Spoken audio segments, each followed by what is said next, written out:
bem-vindos a mais um vídeo do canal. Meu nome é Sara Muniz e hoje a gente vai falar sobre a leitura da Garota da Casa da Colina, da autora Alessia Brasil. A gente leu esse livro lá na leitura coletiva. Se vocês não sabem, a gente tem um clube do livro chamado Empodério e lá, todos os meses, a gente tem uma temática diferente e a gente lê uma autora mulher diferente. E sim, nós só lemos autoras mulheres no clube do Empodério. Se você quiser saber um pouco mais sobre o projeto, eu vou deixar aqui no link na descrição pra você dar uma olhadinha lá. Tem informações no Instagram, tem também o grupo no Telegram se você já quiser entrar. Lá tem todas as informações certinhas também pra vocês saberem qual é a ideia do Empodério. Não vou entrar nesse assunto aqui, mas vou falar pra vocês que essa foi uma leitura que a gente fez em outubro, que a temática era Halloween, que eu amo Halloween, a Jaque também, que também a Jaque participa do projeto junto comigo, nós duas somos fundadores do projeto. Então, em outubro nós lemos A Garota da Casa da Colina, da Alessia Brasil. E, gente, essa leitura me surpreendeu muito, porque ao mesmo tempo que quando eu iniciei a leitura eu tava muito resistente assim, né, não por causa do livro, mas eu estava resistente porque eu comecei a ler o livro com uma expectativa e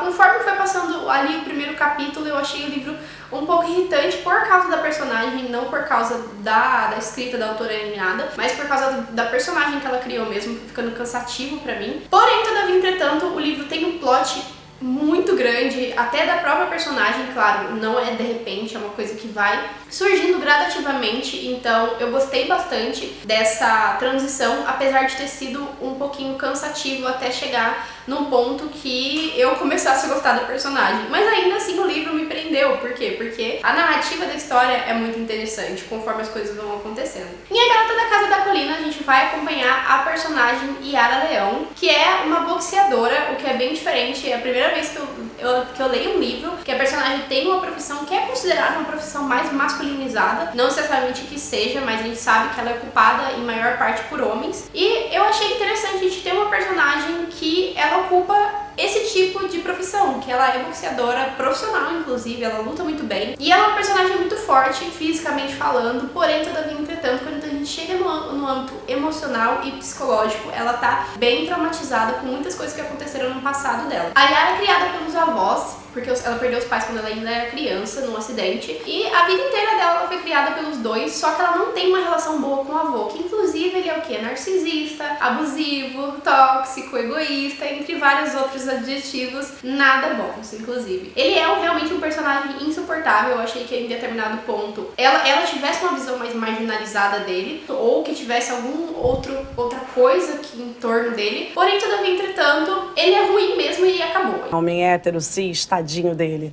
Let's talk about feminicide. Mas logo no início do livro, a gente tem a avó dela ligando pra ela, dizendo que o avô dela acabou de falecer e pedindo pra que ela volte pra cidade natal dela, que ela já não volta, inclusive, há muito tempo, por causa de coisas que aconteceram no passado. Ela tem uma carga, assim, de traumas do passado muito grande, não só com o avô, mas com outras situações, assim, que aconteceram no decorrer do livro. Vai explicando sobre isso, eu não vou falar, porque senão eu vou acabar dando spoiler de todas as coisas que são interessantes. Só que esses traumas que ela tem, das coisas que aconteceram não só com o avô dela, são tão grandes que ela acaba fazendo coisas extremamente impulsivas e totalmente compreensíveis, por mais que não sejam justificáveis, assim, mas totalmente compreensíveis. Ela precisava tratar disso, ela não entendia o grau do que ela tinha passado, da ajuda que ela precisava psicologicamente falando e emocionalmente falando. Então, pra mim é totalmente compreensível tudo que ela faz, sabe?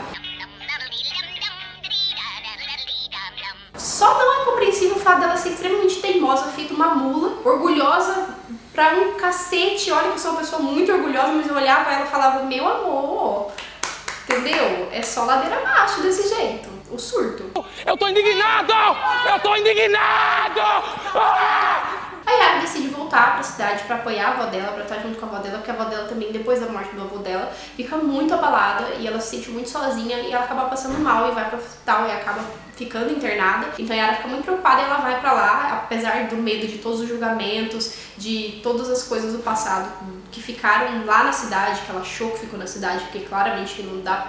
Ela acha que fugir do problema vai fazer o problema não existir. Coitada dela, achando que ela ia embora e o problema ia ficar lá na cidade. Ela carregou o problema pra onde ela foi e é só ela que não tinha percebido isso. A intenção da personagem era o quê? Ir embora o mais rápido possível. Assim que a avó dela melhorasse, ela queria ir embora, mas em algum momento ela acaba indo na casa antiga dela, na casa em que os pais dela moravam. Então, assim, quando ela morava, quando ela era criança, ela vai na casa pra poder visitar, ela vai passar por lá. Até que depois ela decide decide ficar na cidade e ela fica naquela casa, inclusive. E nesse momento que ela vai visitar a casa, até então ela não estava morando lá ainda, ela vê uma menininha e ela conversa com essa menina chama muita atenção dela, até porque ela tinha visto essa menina já na praça, e ela tem uma conexão assim muito instantânea com essa menina de uma forma assim muito surreal, até a gente acha bem confuso, e ela encontra essa menina depois na casa, em frente à casa que era a casa dela quando ela era criança, ela morava com a família dela. E aí já é o momento em que as coisas começam a ficar meio sombrias, né, começa a ficar umas coisas meio esquisitas, porque ela também cria um sentimento muito protetor em torno da Nina, quando ela vai morar na casa de fato, ela fica morando na casa. E ela vê que a família da Nina é extremamente instável, né? O pai é instável, a mãe principalmente, a mãe dela tem vários surtos assim, bem bizarros, de extrema proteção com a menina,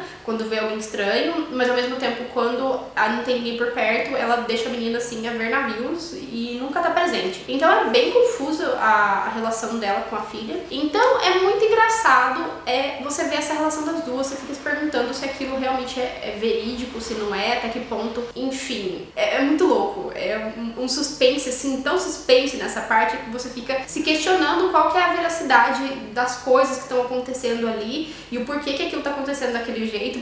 Parece bem bizarro, parece que assim, ela cria um ponto de obsessão em torno da menina em certo ponto, sabe? Conforme a Yara começou a revirar o passado dela, ela descobriu que por algum motivo ela tinha alguma ligação com a Nina de fato, e ela desconfia muito dessa ligação das duas, ela acha tudo muito estranho, e aí ela começa a investigar o passado dela, a vida dela, a família dela, e algumas coisas que ela percebeu que a galera não andou contando ali, né, andou assim, não mentiu, mas deu uma metida, né, aquela metidinha básica, e ela falou, algo de errado não está certo. Então ela começou a investigar tudo isso que estava acontecendo, ela mesma. Então a gente tem assim, esse feeling de investigação no livro. Ele é um livro de suspense, de fato, ele é um livro de suspense gótico, mas ele traz essa pegada de investigação da própria pessoa, né, na verdade ela tá tentando descobrir o que foi que aconteceu. E eu gosto bastante não só quando é investigação policial, não só quando é romance policial que você vê que tem uma investigação de fato por trás, mas quando o próprio personagem começa a tentar descobrir as coisas que estão acontecendo, sabe?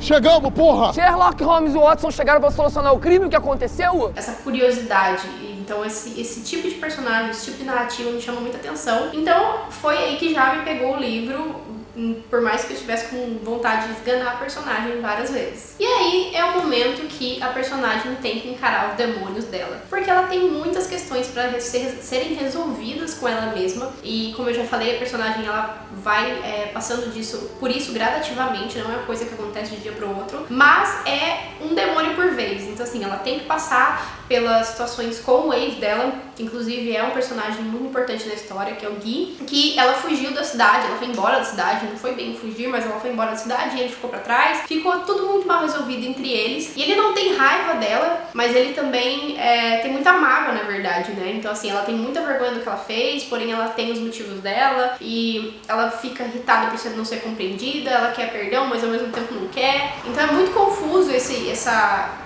questão de medo de ser julgada com orgulho, né? Ela tem essa mistura muito grande dentro dela. Ela fala sobre isso, até porque a narrativa em primeira pessoa, através da perspectiva da personagem, ela narra todos os acontecimentos. Então ela vai contando tudo que acontece, e o personagem do Gui é um personagem muito importante. Então é uma das coisas que ela tem que passar, é uma das coisas que ela tem que enfrentar, e essa é a dificuldade muito grande da personagem, enfrentar os seus demônios, até porque ela precisa de uma certa ajuda profissional que até então ela não foi atrás, ela não entendeu que ela precisa disso, porque ela acha que o problema dela é outra coisa. Então ela passa a entender, até depois de certo ponto, que se ela não passar por cima dessas coisas, ela não vai melhorar, né, vamos dizer assim. E a personagem da Nina, inclusive, é uma personagem que dá muita força pra personagem da Yara. E aí você entende que esse instinto materno dela em torno da personagem da Nina faz com que ela enfrente muitas coisas. E não por ela mesma, mas pela menina. Então assim, ela acaba travando muitas batalhas com ela mesma e enfrentando muitas coisas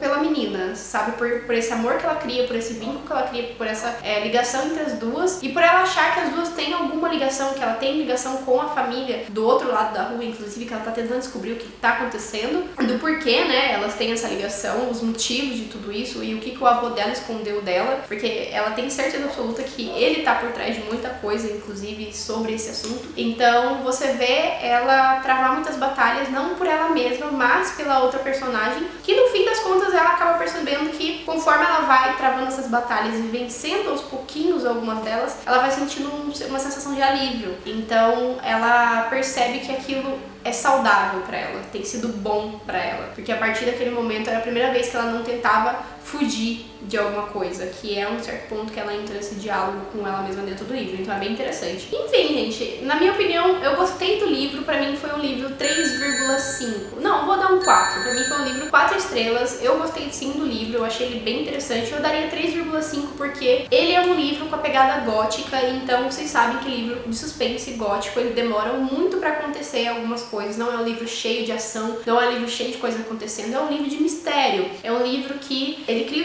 um suspense em torno do que seria meio macabro, meio weird, sabe? Não macabro no sentido terror, mas macabro no sentido de estranho. Então a história ela tem essa lentidão, ela tem esse peso na atmosfera, sabe? O livro é um livro bem reflexivo, ele faz várias reflexões sobre como ela se sente, a forma que ela se sente de uma forma bem poética, a forma que ela descreve as coisas, eu acho muito interessante. Ele traz muitas coisas que a personagem tá sentindo, a forma que ela tá sentindo, então é bem interessante. É um livro que tem uma pegada melancólica, como eu já falei, por ele ser um pouco gótico, assim, então ele tem uma pegada bem melancólica, da forma que ela descreve as coisas, da forma que é a ambientação, da forma que os personagens são, parece que tá todo mundo muito triste, meio que boa parte do tempo. Tudo bem que eles estão vivendo um luto, a morte do avô dela foi impactante pra boa parte da cidade, que as pessoas gostavam dele, mas assim, ela detestava ele, ela odeia o fato das pessoas gostarem dele, até porque ele era uma pessoa fora de casa e outra pessoa com ela, né? Então, enfim, faz todo sentido. Outro ponto também que eu achei que a personagem, ela tem traços de depressão. Eu não tenho como diagnosticar a personagem fictício e nem diagnosticar ninguém, até porque eu não tenho experiência nisso, mas pelos traços que eu conheço, o que eu já li, o que eu tenho conhecimento de pessoas próximas, enfim, ela tem alguns traços de depressão, ela tem algumas coisas que ela pontua várias vezes, assim, dá pra ver que ela tá numa situação que ela precisa de ajuda profissional, sabe? Que ela precisa de uma orientação, que ela tá bem perdida, que ela tem muita resistência em procurar ajuda e que ela não consegue lidar com os problemas emocionais, assim, nem um pouco. E ela tem outras questões também que são gatilhos de depressão, gente. Relacionamento abusivo é um deles. E de criança, com uma pessoa da sua família próxima, como foi dela com o avô, é um dos fatores. Além de outras coisas que acontecem com ela, né, já na vida adulta, enfim, e também tem a questão do casamento, ela acaba fugindo, tem a vergonha, tem a frustração, enfim, vários fatores assim que podem ser gatilhos pra pessoa desenvolver uma depressão. Então assim, eu não sei de fato se a personagem estava depressiva ou não, isso eu acho que é uma grande jogada do livro, inclusive, a gente se questiona várias vezes, porém, todavia, entretanto, já falei isso 15 vezes, o que tá acontecendo comigo hoje? Eu acho que é uma jogada do livro ali, a gente fica perguntando se ela tá depressiva, se ela não tá depressiva, como que ela tá se sentindo, qual que é o ponto emocional dela. Eu acho que essa é uma das questões do livro, inclusive, essa jogada de falar sobre saúde mental, sabe? Então, enfim, é uma coisa bem interessante do livro. E é isso, gente. Se você não é inscrito ainda no canal, não esquece de se inscrever aqui. Não esquece também de deixar sua curtida, se você assistiu esse vídeo até o final e não curtiu ainda, pelo amor de Deus. Pra ajudar o canal, pra ajudar a gente a crescer. E também de ativar o sininho de notificações, porque assim você fica por dentro de todos os vídeos que a gente postar por aqui. Novamente avisando que se você ficou interessado sobre Empodera Book Club, vai estar aqui na descrição as informações para você saber um pouco mais sobre a leitura, também o grupo do Telegram para você entrar caso você tenha interesse, e o meu Instagram também, gente. Lá no meu Instagram eu posto falando sobre as leituras, o que eu tô lendo, o que eu já li, as leituras conjuntas, eu vou atualizando por lá, o que eu tô assistindo também. Então se você tem interesse de me seguir, é só me seguir lá, @saramanines, que é a mesma coisa aqui do Instagram, Saramanines, e vocês me acham facinho. E é isso. Obrigada, gente. Beijo e até o próximo vídeo.